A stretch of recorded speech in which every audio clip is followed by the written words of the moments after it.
Hi, Hoyin. Welcome to our studio. Hi, how you doing, Kevin?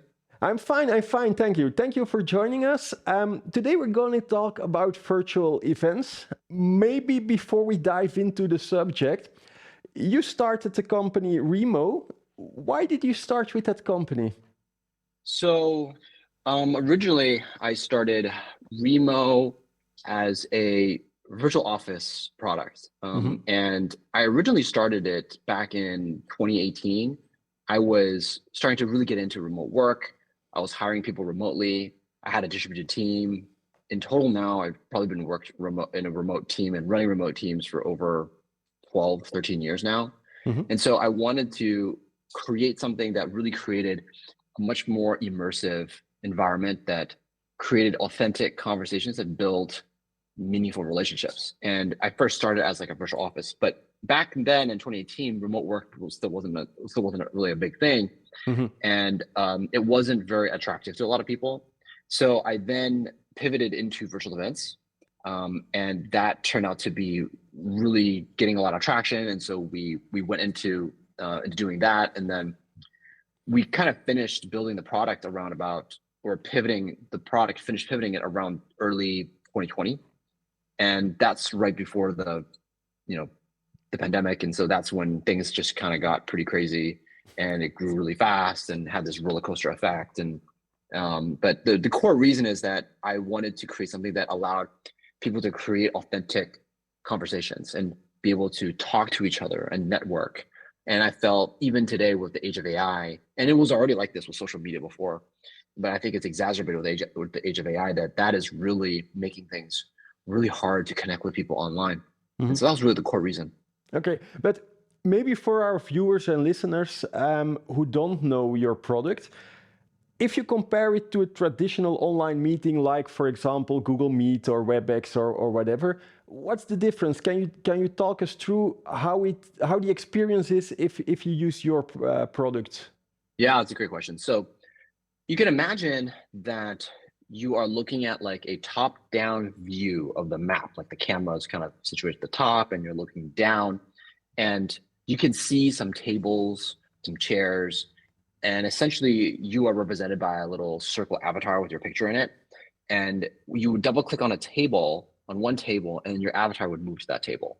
And you double click on another table, and then your avatar would then move to that table. And then when you go into each of those individual tables, you only see the people that are sitting on that table. So it's sort of like a breakout room, but you have the flexibility to move wherever you want. You have the flexibility to do whatever things that you basically kind of create your own journey, right? A Hmm. lot of these online virtual experiences are very rigid and very structured. And networking is not like that. Networking is a very free form. I can talk to different people, talk to whoever I want. And so it allows people to just have that much more immersive experience. So we have these different templates, a lot of different types of floor plans. The floor plan designs are, people go crazy with them. We've got like spaceships, we've got boats, we've got yachts, we've got hotels, we've got all sorts of stuff. And so people love the ability to create these immersive environments, but it's not too difficult to Hmm. navigate. It's very like point and click. It's not fully like a game, but it's a little bit like a game. And that allows people from the age of 60 and above to use it as well.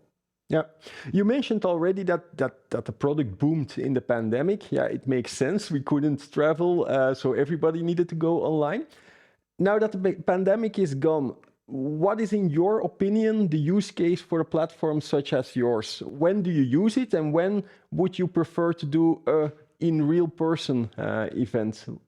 So there's a couple of things. One is, if you are in charge of like a professional association, for example, or you have customers across the entire United States, your the people that you are, your audience, are very distributed. Hmm. Those are really good examples where you may not create an in-person event all the time, and so Hmm. you do virtual. The second reason is that you're looking for more of an interactive, engaging way to provide value to your audience in a more frequent way. Like it's too expensive to get everyone in the same place. It takes so much time. It's not environmentally friendly, and it's very costly. but you want to have the same sort of impact and interaction, then we can do that. And so a lot of the use cases that we cover are like networking, community building, membership engagement. We have other things like we work with a lot of women organizations that have mentor-mentee relationships. We do like job fairs, we do trade expos.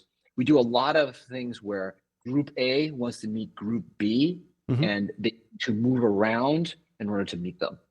Yeah. Are there events where you would suggest not doing them in a virtual reality environment? So if there are, yeah, I mean, there's definitely plenty of events. Like if you want a event where human connection and you want like an annual gala or an annual dinner or an annual event, those you should probably do it in person because it's like a one big event everyone comes together for. There might be some other ones where you need to bring people together because everyone is within the same city, for example. Geographically is relatively easy for people to come together, then yeah, you should definitely do an in-person event. It's not a big ask for many people to come to like a regional event. Yeah, one thing that's becoming really popular these days are hybrid events. How do you see that? Is that possible with platforms like yours? Yeah, we can do hybrid events, absolutely. Hybrid events are becoming very popular now. They are saddled between virtual and physical. One of the challenges with hybrid is that you think that it's costs less, or there's less, or there's only this similar amount of organization, or maybe just a little bit, but it's actually drastically much more organization and drastically much more cost, unfortunately, because you can't share the resources, all the resources at least, between the virtual and the physical. You need separate resources to kind of like for each, and you need extra AV equipment, which you might already have if you're recording it. But we can facilitate both. We can do that. We can be the in-between software system that allows you to record, pipe it into your group, into online, live stream, and then conduct that online event in parallel. In fact, we've worked with many customers that do this so that their online community, actually, the online audience is much bigger than their physical audience. Yeah. And so like yeah. You mentioned something interesting, that you need more resources. Can you elaborate a little bit on that? What do you mean with that? Yeah, because typically what you would think is that, oh, maybe the online, you don't need as many resources as the physical event, but you need almost just as much because you have to manage the people coming in. You have to do customer support. Some people do support. Some people have additional technical support for people, especially for very large events. And you also might need some coordinators or some facilitators inside the virtual event so that everyone kind of knows what's going on and everything's okay. Okay, and from a user perspective, joining such a hybrid event in a virtual way, am I correct to assume then that they can follow the sessions if they are broadcasted from the live event, but if they want to network, it's just the virtual people along each other? Yeah, right now it's virtual networks with virtual, physical networks with physical. I have yet to see any kind of solutions that have been successful in bridging the two. Unfortunately, right now there's two separate. Yeah, that was my question. How do you see the future on that? Are there any ideas on merging those two? I would like to see some technology that tries to merge those two. I just haven't seen anyone tackle it. And frankly, I think it's a really difficult challenge. We've actually tried it. We have one customer in the US that actually does try it. And what he did is that he has several telephone booths that has a computer in it, and people will walk in, sit in the telephone booth, and then interact with the people online. But the challenge is that human behavior is what I call is that they always default to the highest resolution. Meaning, if I have a person in front of me, I'm going to rather talk to a person in front of me than go online. Yeah. Because it's just much easier. It's high resolution. And so it is a part of the challenge, I think, is human behavior as well. Do you have any use cases you can talk about where you can say, okay, there we did a virtual event and that really changed things for the organizers? Yeah, we do. We do a lot of we've done a lot of online networking and community building events, workshops. training. We do a lot of like mentor-mentee type of relationships where people are mentoring other people, and they might one round they might be talking to some people, and then the next round they're talking to another different group of people. Yeah.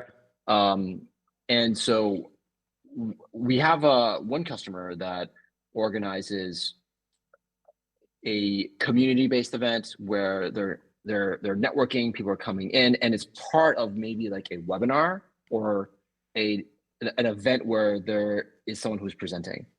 But then after that or before that, they would have a lot of networking happening as they present or before or after they present. And this creates a lot of further engagement and further communication and networking between people. And we get a lot of feedback that, wow, the event was great. It also really sort of justifies the value more when you go somewhere and you meet someone to learn more about industry news. And for a lot of membership groups or associations that we work with, they love that because it allows them to say, hey, this is the value that we're providing you. This is why the membership cost is good. You don't just attend this one annual event, you're attending all these other sub-events that allow you to network and meet people, which is really a big part of what an association is about.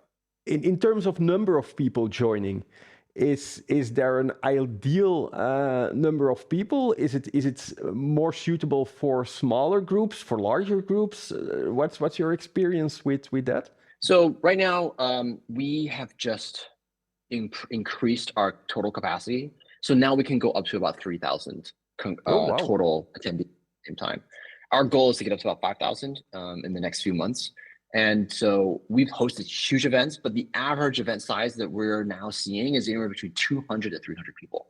Yeah. And that's like the event size that we see typically. We've worked with events that are sub 100, like 50. The experience at 50 or 300 is pretty much almost the same. You just see a bunch of people that you can talk to and network with them, and then that's really the experience. The good thing about our product is that it doesn't feel like it's a massive event. It always feels like an event that's around about 100 people, and that's a really good number of people to feel to get a feel of the event. Yeah, I wanted to mention that because if you come in a virtual event and you literally see 3,000 of people walking around, it can be overwhelming. So your software deals with that in an intelligent way. Yeah, I mean, what we do is we have an event and we call an event a building. And in an event building, there's 10 floors. And so each floor can fit anywhere between 100 to 200 people. So we set it right now, most of our events are 100 people per floor. And you can move across different floors. But when you come into the event, you'll see only 100 people sitting around in different tables. And so it always looks like it's about 100% event. Yeah. And then if you move to different events, it also looks like it's about 100%. So you never get too overwhelmed.